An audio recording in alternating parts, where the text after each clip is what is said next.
ಕಲ್ಲಿದ್ದಲು ಎಂದರೇನು? ಅದರ ಬಗ್ಗೆ ವಿವರಣೆ. ಕಲ್ಲಿದ್ದಲು ಒಂದು ಪ್ರಮುಖ ಜೀವಾಂಶ ಇಂಧನ. ಇದು ಭೂಮಿಯ ಒಳಭಾಗದಲ್ಲಿ ಲಕ್ಷಾಂತರ ವರ್ಷಗಳ ಹಿಂದೆ ಸಸ್ಯಗಳ ಅವಶೇಷಗಳು, ಒತ್ತಡ ಮತ್ತು ಉಷ್ಣತೆಯಿಂದ ರೂಪುಗೊಂಡಿದ್ದು ಇಂಧನವಾಗಿ ಮಾನವನು ಅತಿ ಹೆಚ್ಚು ಕಾಲದಿಂದ ಬಳಸುತ್ತಿರುವ ಸಂಪನ್ಮೂಲಗಳಲ್ಲಿ ಕಲ್ಲಿದ್ದಲು ಒಂದು. ಕಾರ್ಬನ್ ಹೆಚ್ಚು ಹೊಂದಿರುವ ಪ್ರಕೃತಿಯ ಸಂಪನ್ಮೂಲವಾಗಿದೆ. ಕಲ್ಲಿದ್ದಲು ಹೇಗೆ ತಯಾರಾಯಿತು ಅಥವಾ ರೂಪುಗೊಂಡಿತು ಎಂದರೆ, ಲಕ್ಷಾಂತರ ವರ್ಷಗಳ ಹಿಂದೆ ಭೂಮಿಯ ಮೇಲ್ಮೈಯಲ್ಲಿ ಅರಣ್ಯಗಳು ಮತ್ತು ಸಸ್ಯಗಳು ಹೆಚ್ಚಿನ ಪ್ರಮಾಣದಲ್ಲಿದ್ದವು.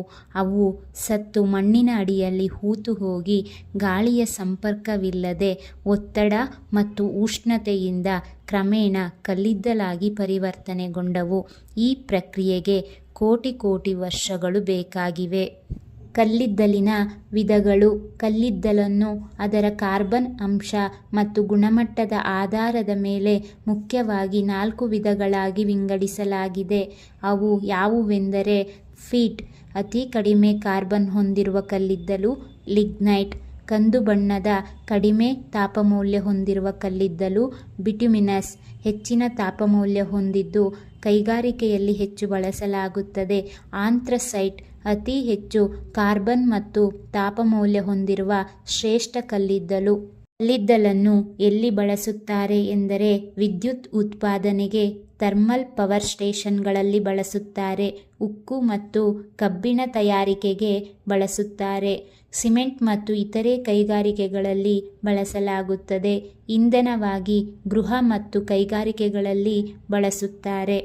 ಭಾರತವು ವಿಶ್ವದ ಪ್ರಮುಖ ಕಲ್ಲಿದ್ದಲು ಉತ್ಪಾದಕ ದೇಶಗಳಲ್ಲಿ ಒಂದಾಗಿದೆ.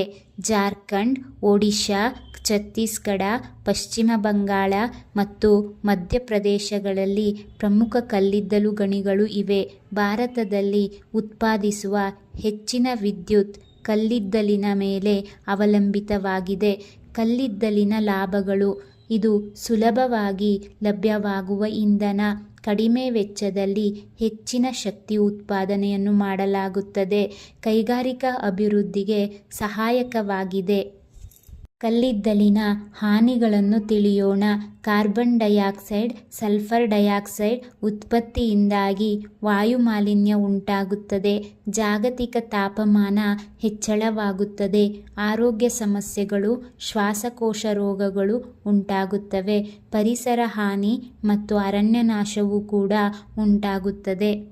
ಕಲ್ಲಿದ್ದಲಿನ ಹಾನಿಗಳ ಪರ್ಯಾಯವಾಗಿ ಮತ್ತು ಭವಿಷ್ಯಕ್ಕಾಗಿ ಇಂದಿನ ದಿನಗಳಲ್ಲಿ ಸೌರಶಕ್ತಿ, ಗಾಳಿಶಕ್ತಿ, ಜಲವಿದ್ಯುತ್ ಮುಂತಾದ ನವೀಕರಿಸಬಹುದಾದ ಇಂಧನಗಳತ್ತ ವಿಶ್ವ ಗಮನ ಹರಿಸುತ್ತಿದೆ.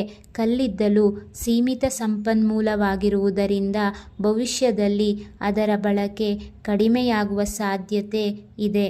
ಸಂಕ್ಷಿಪ್ತವಾಗಿ ಹೇಳುವುದಾದರೆ, ಕಲ್ಲಿದ್ದಲು ಮಾನವ ಅಭಿವೃದ್ಧಿಯಲ್ಲಿ ಮಹತ್ವದ ಪಾತ್ರ ವಹಿಸಿದ್ದರೂ ಅದರ ಅತಿಯಾದ ಬಳಕೆ ಪರಿಸರ ಮತ್ತು ಆರೋಗ್ಯಕ್ಕೆ ಹಾನಿಕಾರಕವಾಗಿದೆ. ಆದ್ದರಿಂದ ಭವಿಷ್ಯದ ಪೀಳಿಗೆಗಾಗಿ ಸ್ವಚ್ಛ ಮತ್ತು ಪರಿಸರ ಸ್ನೇಹಿ ಇಂಧನಗಳ ಬಳಕೆಯತ್ತ ನಾವು ಸಾಗಲೇಬೇಕು. ಈ ಮಾಹಿತಿಯು ನಿಮಗೆ ಉಪಯುಕ್ತವಾಗಿದ್ದಲ್ಲಿ ಶೈಕ್ಷಣಿಕ ಸಂಗ್ರಹಗಳು ಯೂಟ್ಯೂಬ್ ಚಾನಲನ್ನು ಸಬ್ಸ್ಕ್ರೈಬ್ ಮಾಡಿ ಹಾಗೂ ಶೇರ್ ಮಾಡಿ. Thank you for watching this video.